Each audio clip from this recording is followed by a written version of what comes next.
नमस्कार दर्शकों, मैं हूं हरीश। आप सभी का डीजी न्यूज में स्वागत है।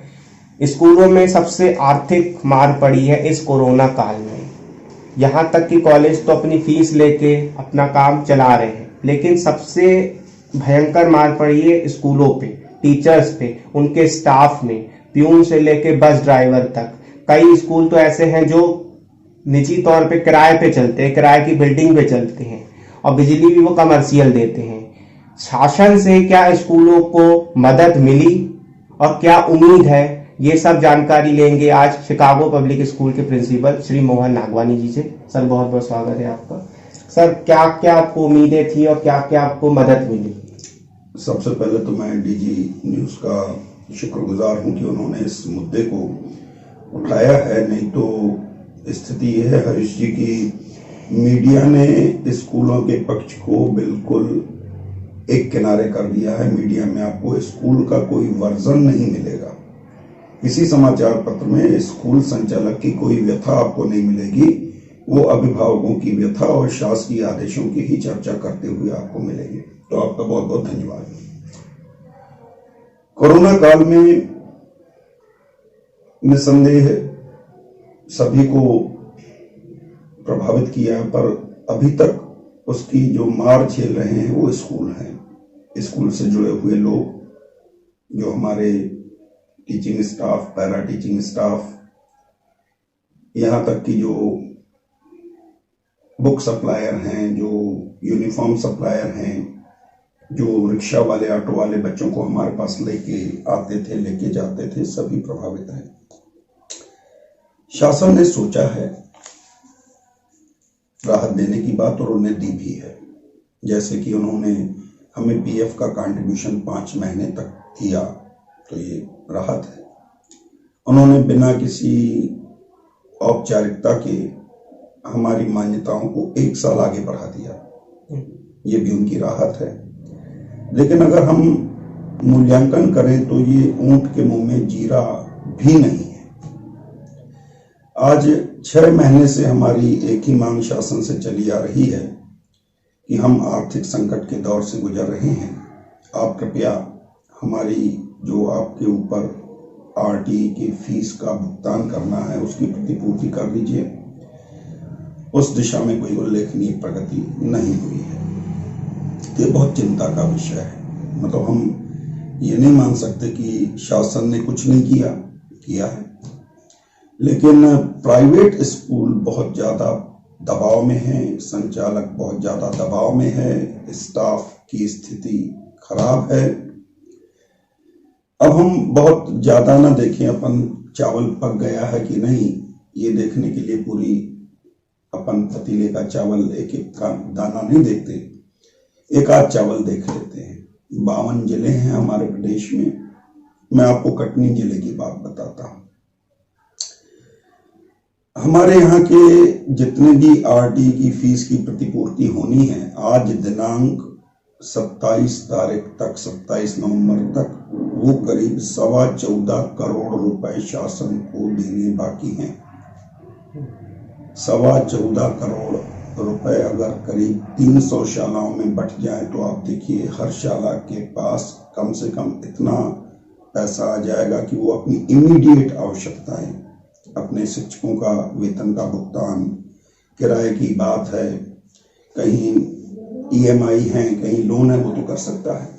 लेकिन अभी तक वो जिम्मेदार अधिकारियों के निष्क्रियता से कहें या फंड्स की अवेलेबिलिटी के कारण कहें, वो अब तक नहीं हो पाया। इसका मेरे पास एक पत्र भी है जिला शिक्षा केंद्र का, जिसमें बाकायदे ये लिखा हुआ, ये आंकड़े हैं कि लगभग 30,297 बच्चों का भुगतान होना बाकी है। 30,297 बच्चों की फीस की प्रतिपूर्ति होना बाकी है, जो करीब 14 करोड़ 25 लाख 24,916 रुपए होगी। ये शासन खुद कह रहा है, मैं नहीं कह रहा। देखिए, मैं एक छोटा सा संगठन चलाता हूं, अशासकीय विद्यालय परिवार, और हम इस बात को लेके हाई कोर्ट में हमारी एक याचिका लंबित है। उसका क्रमांक है 10606। उसमें हमने शासन का राजपत्र रखा कोर्ट के सामने और हमने कहा कि उसमें कहा गया है कि हर सत्र की फीस की प्रतिपूर्ति उस सत्र के मार्च माह में कर दी जानी चाहिए। कोर्ट ने उस बात को माना। उन्होंने शासन को एक नोटिस इश्यू किया कि भाई आपने अब तक प्रतिपूर्ति क्यों नहीं की। पूरे जिले की हम बात कर रहे हैं, सभी संचालकों की बात कर रहे हैं, सभी शालाओं की बात कर रहे हैं। आज 3 माह हो गए हैं, शासन उसमें कोई जवाब सबमिट नहीं कर पाया है। हमने 2 बार अर्जेंट हियरिंग की, एप्लीकेशन लगाई है, कुछ नहीं हुआ। तो हरीश जी 8वां महीना है, आपकी कोई स्पष्ट कार्य दिख नहीं रहा है कि जो हमें राहत पहुंचाने वाला हो। तो बहुत ही खेद का विषय है। मैं इस संबंध में एक चीज और भी आपके माध्यम से लोगों तक पहुंचाना चाहूंगा कि इन सब चीजों को लेकर लगभग प्रदेश के 14 बड़े संगठनों की एक बैठक 9 नवंबर को हमारे कटनी में हुई, जिसमें इन सब चीजों को रखा गया और संचालकों ने कहा कि अब हम संगठन से परे, हमें कोई बैनर, कोई झंडा, कोई डंडा नहीं चाहिए। सभी संचालक अपने स्तर पे एक प्रदेश स्तरीय आंदोलन, एक प्रदेश स्तरीय मुहिम में जुड़े जो शासन को जगाने के लिए हो। क्योंकि शासन ने तो, कोर्ट ने आदेश कर दिया कि आप ट्यूशन फीस ले सकते हैं, लेकिन शासन ने ऐसी कोई एडवाइजरी पेरेंट्स के लिए जारी नहीं की कि आप शाला जाएं और जाके आप फीस दीजिए। मुझे नहीं लगता कि हम फरवरी तक स्कूल लगाने की स्थिति में आ पाएंगे। उसके बाद जैसा होगा देखा जाएगा। पर मैं आपको बात बता रहा था कि हमारी उस बैठक में छोटे बड़े सभी संगठन शामिल थे जो पूरे प्रदेश के लगभग 22,000 स्कूलों को प्रतिनिधित्व करते हैं। और उन्होंने एक निर्णय लिया कि हमें शासन को उसकी कुंभकर्णी नींद से जगाने के लिए क्रमबद्ध तरीके से, चरणबद्ध तरीके से हमें कुछ आंदोलन करने होंगे। जिसका पहला चरण ये था कि हम शासन से निवेदन करें और हर संगठन ने इस किस्म से आयुक्त राज्य शिक्षा केंद्र, प्रमुख सचिव स्कूल शिक्षा विभाग और माननीय मुख्यमंत्री जी को पत्र दिया कि भाई हमारी ये समस्याएं हैं, इनको आप 30 नवंबर तक इनका निराकरण कीजिए, नहीं तो हमें आंदोलन के लिए बाध्य होना पड़ेगा।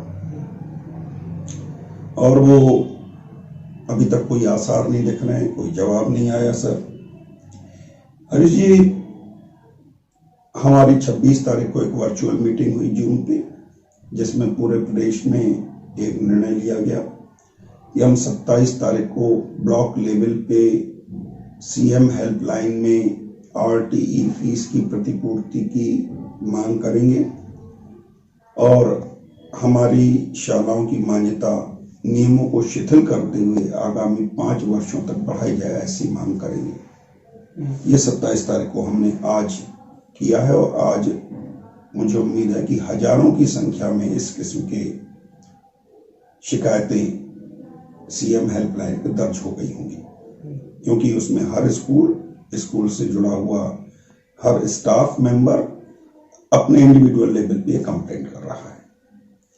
कल 28 तारीख को हम माननीय मुख्यमंत्री जी, प्रमुख सचिव महोदय, शिक्षा मंत्री जी और मध्य प्रदेश हाई कोर्ट के माननीय चीफ जस्टिस साहब को एक ईमेल करने वाले हैं, यही व्यथा कथा कहते हुए हजारों की संख्या में ये ईमेल उनके पास तक पहुंचेंगे। 29 तारीख को हम स्मरण दिवस मना रहे हैं और ये हम बताएंगे कि हमने 30 तारीख का अल्टीमेटम दिया था। 30 तारीख को हम मौन सत्याग्रह करने वाले हैं, जिसमें हर स्कूल संचालक अपने स्कूल के स्टाफ के साथ अपने हाथों को पीछे बांधकर, मुंह पर पट्टी बांधकर एक मौन जुलूस ब्लॉक मुख्यालय तक लेके जाएगा। ब्लॉक लेवल पे होगा ये। वहां पे जाके अपने उस पत्र का वाचन करेगा और जो भी संबंधित अधिकारी होंगे उनको हम देंगे कि हमारी व्यथा कथा सुनिए और उस पर उसका निराकरण कीजिए। 1 तारीख को हम जिला स्तर पे डीपीसी कार्यालय का घेराव करेंगे। कई जगहों पे डीपीसी कार्यालय, डीओ कार्यालय, कलेक्टर कार्यालय एक जगह है तो एक ही दिन में हो जाएगा। जहां अलग अलग है तो 1 तारीख को हम डीपीसी कार्यालय पे, 2 तारीख को हम डीओ कार्यालय पे, 3 तारीख को हम कलेक्टर कार्यालय पे धरना देंगे जिला स्तर पे। इस दौरान हम अपने क्षेत्र के जनप्रतिनिधियों, माननीय विधायक जी, माननीय सांसद जी के सामने भी अपनी व्यथा कथा जाके कहेंगे और उन्हें हम कहेंगे कि माननीय मुख्यमंत्री जी और प्रमुख सचिव महोदय से हमारी इन समस्याओं की बातचीत कर उसका निराकरण कीजिए।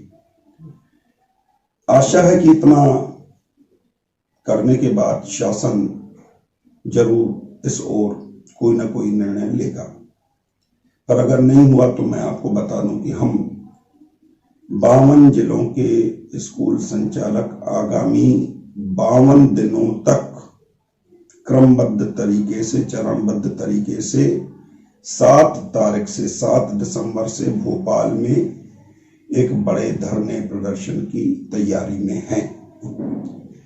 हम 3 तारीख तक देखने के बाद वह अल्टीमेटम राज्य शासन को देंगे कि हमारी एक छोटी सी मांग, जो कि हमारा हक है, हम बच्चों को फीस हम पढ़ा चुके, हमें वो फीस चाहिए, ये हमारे हक की लड़ाई है। और अगर वो पूरी नहीं होती तो हमें मजबूरी में इस ठंड के मौसम में हमारे स्कूल संचालकों को जाके इस कोरोना काल में सभी कोरोना प्रोटोकॉल्स का पालन करते हुए वहां पे जाके हमें धरना प्रदर्शन देना होगा। ऐसा हमारे उस 9 नवंबर की मीटिंग में सभी संगठनों ने निर्णय लिया और ऐसा हम करेंगे। We are determined to do it and we mean it. तो मेरी तो आपके माध्यम से राज्य शासन से, संबंधित अधिकारियों से, माननीय मुख्यमंत्री जी से, माननीय प्रमुख सचिव महोदय से अनुरोध है कि हम प्राइवेट स्कूल संचालकों पे कृपा दृष्टि करते हुए हमारी ये छोटी सी मांग कि आरटी की फीस की तत्काल में प्रतिपूर्ति की जाए, उसे करा दें ताकि हम कुछ तो चैन की सांस ले सकें। बहुत बहुत धन्यवाद सर। तो मेरा एक इसमें प्रश्न जोड़ रहा हूँ कि क्या कहीं ना कहीं यूनिटी की कमी है संगठन में, जो स्कूल संचालक है तमाम जिलों के, तो क्या वो कहीं ना कहीं संगठन में बटे हुए हैं? और दूसरा सर, शासन ने अभी एजुकेशन में, शिक्षा के जो विभाग है उसे बजट में कटौती की है, आर्थिक तंगी का हवाला देके कि शासन के पास भी इस समय जो आर्थिक स्थिति है वो सही नहीं है प्रदेश की चाहे देश की। तो सरकार ने भी निर्णय लिया है कि भाई अभी क्योंकि शिक्षा का कार्य चल नहीं रहा है, बच्चे जा नहीं रहे हैं, चाहे ड्रेस हो, चाहे साइकिल देना हो, चाहे तमाम जो योजनाएं चलती हैं वो भी अभी उस पर बजट में कटौती की गई है, तो क्या इसका असर भी आरटी पे पड़ रहा है? देखिए हरीश जी, आपके 2 सवाल हैं। पहली चीज कि प्रदेश में प्राइवेट स्कूलों में संगठन के स्तर पे समन्वय का अभाव, ये था, मैं बता दूं 9 नवंबर के पहले यह था, लेकिन 9 नवंबर से सारे स्कूल संचालक के समूह, संचालकों के समूह इकट्ठे होकर अपनी आइडेंटिटी को एक किनारे रखकर, या हम फला संगठन से, हम ढिकाने संगठन से, उनको एक किनारे रखकर वे एक मुद्दे पे एकजुट हो चुके हैं, और जिसकी परिणति यह है कि हम एक प्रदेश स्तरीय आंदोलन को करने जा रहे हैं, जो कि वास्तव में कल से शुरू हो चुका है। तो शासन हमारे संगठन की बात को एक किनारे कर दे। हो सकता है कि 9 तारीख के पूर्व ऐसा कोऑर्डिनेशन का अभाव था, लेकिन अब चूंकि विपत्ति काल है तो विपत्ति में तो जो विपत्ति से प्रभावित लोग हैं वो एक साथ होते हैं, और ऐसा हुआ, बड़ी खुशी की बात है। दूसरी चीज, आपका ये कहना कि शिक्षा के बजट में कटौती की जा रही है, तो उसमें जो कटौतियां की गई हैं वो रिलेवेंट हैं। जैसे साइकिल, ड्रेस इत्यादि की आवश्यकता अभी बच्चे जब स्कूल ही नहीं जा रहे हैं तो उसकी नहीं है, तो अपनी जगह पे ठीक है। लेकिन बाकी तो कटौतियां नहीं की गई। शासकीय स्कूल अपनी पूर्व पेस पे चल रहे हैं, वहाँ के जितने खर्चे हैं बरकरार हैं और उसको शासन दे रहा है। एक जो नेग्लेक्टेड सेक्टर है वो हमारी आरटी की फीस की प्रतिपूर्ति का है। उसमें ये भी शासन ने कटौती की कि इस साल आरटीई के एडमिशन ही नहीं लिए। ये बड़ा एक दिक्कत की बात है कि जो वंचित समूह जो आरटी के कारण प्राइवेट स्कूलों में प्रवेश ले पाता था और अपनी पढ़ाई बहुत अच्छे तरीके से कर पाता था, इस साल एडमिशन ही नहीं हुए। सभी स्टेट्स में हुए, मध्य प्रदेश में नहीं हुए। होगा क्या, ये बच्चे अगले साल जब आरडी का एडमिशन लेंगे तो एक साल पीछे हो जाएंगे, अपनी उम्र के बाकी स्टेट के बच्चों से एक साल पीछे हो जाएंगे। यद्यपि शासन ने कहा है कि भाई 3 से 4 साल के बच्चे को हम लेते हैं, तो हम अगले साल क्या करेंगे, 3 से 5 साल के बच्चे का एडमिशन लेंगे। लेकिन क्या मुझे शासन ये बताएगा कि वो बच्चा जब अपनी एक उम्र प्राप्त करके किसी नौकरी के लिए जाएगा तो क्या उसको एक साल ये जो अभी पीछे हो गया हो उसको कैसे कंपनसेट किया जाएगा। और चूंकि हजारों एडमिशन होते हैं, आरडी में हजारों एडमिशन होते हैं, तो शासन ने वो हजारों एडमिशन लाखों एडमिशन न करके, जैसे हमारे कटनी जिले में ही मेरे पास जो आंकड़े हैं वो 12,254 बच्चों के, तो 12,254 बच्चे ऑलरेडी हमारे यहाँ पढ़ रहे हैं। और अगर मान लीजिए उसमें 2,000 5,000 बच्चे और जुड़ सकते थे तो ऐसे हर जिले में जुड़ सकते थे, तो उनकी फीस तो उसने बचा ली। तो आपका कहना अपनी जगह पे बिल्कुल ठीक है कि शासन कई मदों में कटौतियां कर रहा है। और आप तो मान ही चुके हैं कि हम प्राइवेट स्कूल संचालक सबसे नेग्लेक्टेड सेक्टर में हैं। हम प्राथमिकताओं में नहीं है शासन की अपनी मजबूरियां हो सकती हैं, लेकिन हमें अपनी बात कहने का, अपना हक मानने का अधिकार है। बहुत बहुत धन्यवाद सर बात करने के लिए। तो हमारे साथ नागवानी सर थे, शिकागो पब्लिक स्कूल के प्रिंसिपल। जो आर्थिक संकट गहराया हुआ है प्राइवेट अशासकीय स्कूलों पे, उस पर उन्होंने अपनी प्रतिक्रिया दी। और जल्द से जल्द हम भी यही उम्मीद करते हैं, हम भी यही मांग करेंगे और चैनल के द्वारा ज़्यादा से ज़्यादा अगर शासन तक हमारी बात पहुँचे, इनकी समस्याओं का कुछ समाधान, रिलीफ इनको मिल जाए। आगे भी बने रहिए DG न्यूज़।